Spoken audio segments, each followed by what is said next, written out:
Basically हकलाहट की बीमारी जो है वो बच्चों में 3 से 12 साल की उम्र में डायग्नोज की जाती है और ये काबिल इलाज मर्ज़ है। अब जब बच्चा 3 साल की उम्र में बोलता है तो वो अगर हकलाहट ये किसी भी उम्र में हो सकता है, जैसे कि अक्सर लोगों को फालिज का अटैक हो तो अब भी उनकी ज़ुबान में लुकनत आ जाती है, वो भी लोग जो है वो थेरेपी के लिए आते हैं। अगर बचपन में इसका इलाज नहीं किया जैसे कि 12 ईयर, तो ये इसमें जब बच्चों की हिस्ट्री ली जाती है ना तो देखा जाता है कि कहीं ना कहीं उनके मदर या फादर या फैमिली में कोई ना कोई ऐसा पर्सन ज़रूर होता है जो कि स्पेसिफिक वर्ड जैसे कि रे बेसिकली तोतलापन जो होता है वो आर्टिकुलेशन डिसऑर्डर्स में आता है, उसमें आपके साउंड में प्रॉब्लम। मदर को भी कहा जाता है कि पहले इसकी बात को कंप्लीट होने दें फिर आप अपनी बात को स्टार्ट कीजिएगा। इसमें 2 थेरेपी की जाती हैं, डायरेक्ट थेरेपी और इनडायरेक्ट थेरेपी। अस्सलाम वालेकुम नाजरीन, मैं इफ्तिखार खान और आप देख रहे हैं QAS हेल्थ। नाजरीन, आज का जो हमारा टॉपिक है वो बच्चों से रिलेटेड है और उसमें आता है स्टैमर और तोतलापन। नाज़रीन, हमने अक्सर देखा है कि बच्चे स्टैमर करने लग जाते हैं, तोतलेपन का शिकार होते हैं और लोग इसको काफ़ी हद तक डिले किए जाते हैं और इसका कोई इलाज नहीं कराते। तो आज हमारे साथ जो डॉक्टर साहिबा मौजूद हैं उनका नाम फतिहा अशरफ है। आज हम इनसे जानेंगे कि किस तरह इस चीज़ का इलाज किया जाए और उसको जल्द से जल्द रिकवर किया जाए और किस एज में ये रिकवरेबल है। तो आइए मिलते हैं फतिहा अशरफ साहिबा से और जानते हैं इनका एक्सपर्ट ओपिनियन। अस्सलाम वालेकुम फतिहा अशरफ साहिबा, कैसी हैं आप? अल्लाह का शुक्र, मैं ठीक ठाक। मैम, आज का जो हमारा टॉपिक है वो बड़ा इंटरेस्टिंग है। हमने अक्सर लोगों को देखा है स्टैमर करते हुए। लोग समझते हैं कि अगर उनको स्पीकिंग क्वालिटी है उनमें, अगर वो कम्युनिकेट करना चाह रहे होते तो अक्सर वो इस चीज़ में एहसास कमतरी में रह जाते हैं कि वो बोल नहीं पाते। तो मैं जानना चाहूँगा कि ये क्या चीज़ है और क्यों होती है? बेसिकली हकलाहट की बीमारी जो है वो बच्चों में 3 से 12 साल की उम्र में डायग्नोज की जाती है और ये काबिल इलाज मर्ज़ है।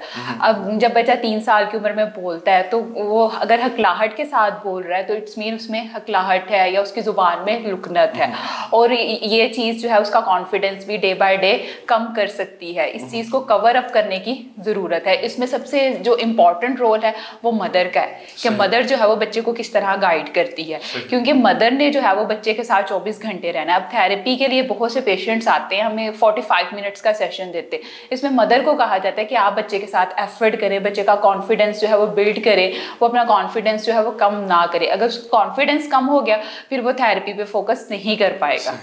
ये एज लिमिट होती है इनकी कोई, कि ये किसी भी उम्र में हो सकता है? आपको ये किसी भी उम्र में हो सकता है, जैसे कि अक्सर लोगों को फालिज का अटैक हो तो अब भी उनकी जुबान में लुकनत आ जाती है, वो भी लोग जो है वो थेरेपी के लिए आते हैं।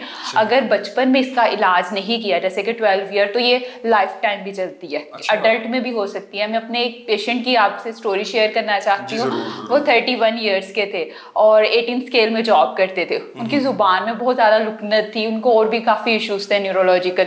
तो उन्होंने 1-2 सेशंस लिए तो फिर मुझे कह रहे थे कि मैं अब मजीद जो है वो कंटिन्यू नहीं कर सकता। तो मैंने उनसे पूछा क्या वजह है, तो कह रहे मैं ठीक हूँ, मेरे पास सब कुछ है। तो फिर मैंने उन्हें यही समझाया कि अगर आप खुद सेटिस्फाइड हैं कि हाँ मुझे मेरी जुबान से मुझे मेरी पर्सनालिटी चेंज नहीं करनी, फिर तो आप सेशन ना लें। लोग तो बातें करते हैं तो करते हैं, आपके मुँह पर तो नहीं कोई कहता। तो मैंने कहा परफेक्ट तो कोई भी नहीं होता, परफेक्ट तो हमारे नबी के सिवा कोई भी नहीं है।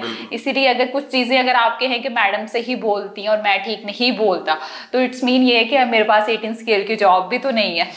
तो मैंने फिर इस तरह उनकी काउंसलिंग की और ये खुद पे आप पे डिपेंड करता है कि आप कितनी जल्दी ठीक होते हैं। ये लाइफ में किसी भी जगह पे हो सकता है। अगर आप बहुत ज़्यादा ओवर स्ट्रेस ले रहे हैं ना, तब भी आपकी जुबान में लुकनत आ जाएगी। सही। तो अगर मैम अगर किसी एज में भी हो सकता है तो इसकी कोई स्पेसिफिक वजह है, किसी की वजह से होता है? कोई चीज़ ऐसे आपके ब्रेन में या किसी वजह से भी डिफॉल्ट आता है तो होता है? इसमें जब बच्चों की हिस्ट्री ली जाती है ना तो देखा जाता है कि कहीं ना कहीं उनके मदर या फादर या फैमिली में कोई ना कोई ऐसा पर्सन ज़रूर होता है जो कि स्पेसिफिक वर्ड जैसे कि रे पे टे पे जो है वो अटकता है या उनकी ज़ुबान में लुकनत होती है। तो ये चीज़ भी जो है वो पॉइंट आउट करते हैं। और इसके अलावा ये किसी भी एज में, जैसे आप बहुत ज़्यादा स्ट्रेस ले रहे हैं, आप अपनी लाइफ को मैनेज नहीं कर पा रहे, तब भी जो है ये बीमारी आ जाती है। अगर आपको कोई फालिज का अटैक हो तो इसमें ब्रेन के केमिकल्स चेंज हो जाते हैं। इनका ब्रेन जो है जिनमें हकलाहट होती है, लुकनत होती है, दूसरे मेंबर से डिफरेंट होता है। मैम, आप सेशन करवाती हैं इसके हवाले से, तो कितनी देर लगती है एक पेशेंट को रिकवर होने में? बेसिकली अगर अडल्ट की बात करूँ ना, तो ये अडल्ट पे खुद पे डिपेंड करता है। एक बहुत ही फेमस एक्टर है ऋतिक रोशन, उनकी ज़ुबान जो थी वो उनमें लुकनत थी, लेकिन आज उनको देख कर लगता है कि बिल्कुल भी नहीं। इसमें उनकी थेरेपी की जाती है कि आप खुद कितनी एफर्ट करते हैं। एक 9th क्लास का स्टूडेंट था, उसकी ज़ुबान में थी, लेकिन उसने खुद पे बहुत मेहनत की, लोग उसका मजाक उड़ाते थे, उसको पॉइंट आउट करते थे, लेकिन विद इन 6 मंथ वो बहुत जल्द जो है रिकवर कर गया। लेकिन उसमें ये कहा जाता है कि आपने जो है वो हाई पिच पे नहीं कभी भी बात करनी, लो पिच पे बात करनी है और आहिस्ता बात करनी है।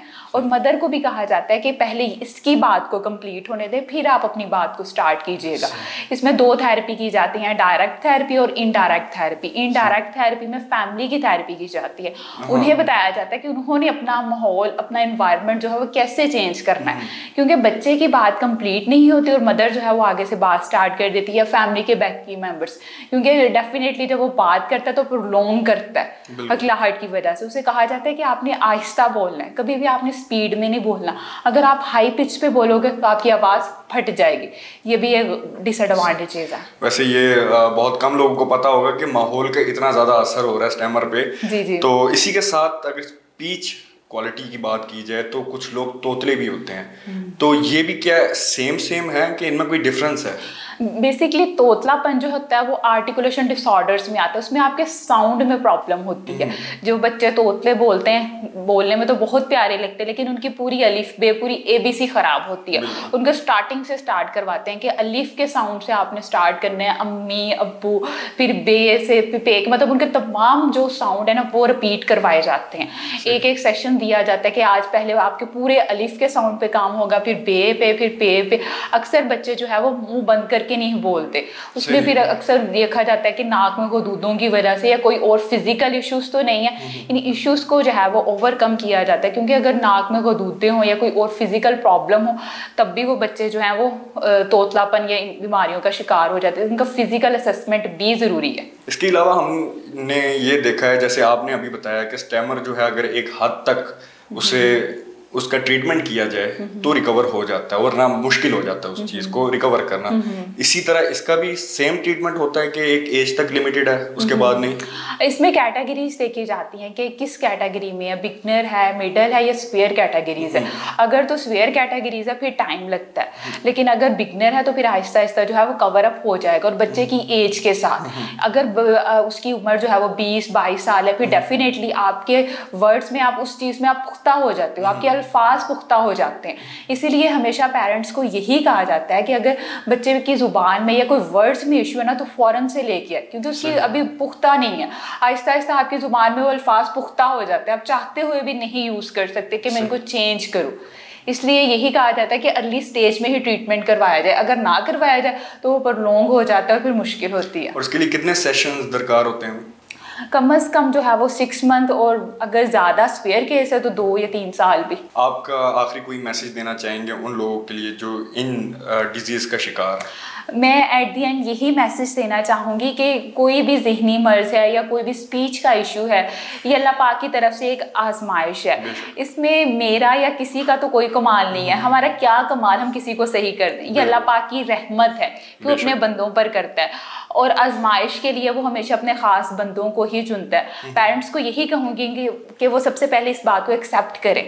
कुछ भी इशू है तो सबसे पहले उसमें एक्सेप्टेंस हो, हाँ मेरे बच्चे में ये इशू है, देन वो ट्रीटमेंट करवाएं। क्योंकि पेरेंट्स ये चीज़ एक्सेप्ट नहीं करते, वो यही कहते हैं कि नहीं बच्चे में कुछ भी नहीं है, ठीक हो जाएगा। तो सबसे पहली बात आती है एक्सेप्टेंस। आप में एक्सेप्टेंस हो, आप चीज़ों को एक्सेप्ट करो, देन जो है इंशाल्लाह वक्त के साथ बेहतर भी हो जाता है। Thank you so much Fatiha Ashraf Sahiba, आपने अपने बिजी स्केड्यूल से टाइम निकाला, और आप लोगों का भी बहुत शुक्रिया। उम्मीद है इस इंटरव्यू से आपने बहुत कुछ सीखा होगा, और ये इस चीज़ पर लाजमी गौर करें कि माहौल का बच्चों पे बहुत ज़्यादा असर पड़ता है, और इसके हिसाब से अपने बच्चों को ट्रीट करें। इसी के साथ इजाज़त दीजिए, इंशाल्लाह मिलते हैं नेक्स्ट इंटरव्यू के साथ। तब तक के लिए अल्लाह हाफिज़।